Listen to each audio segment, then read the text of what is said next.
يا جماعة نمت الساعة 6 الصبح وقمت الساعة 10 الصبح عشان أصور ومنتج وأعدل نومي.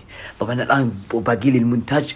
شربت أسبريسو دبل وتركي نص شربته ومصدع يا جماعة.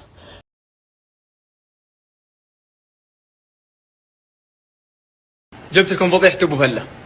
أول فضيحة إن اسمك أبو فلة، ولو تركزون في كلمة أبو فلة، فلة هذه إيش معناها؟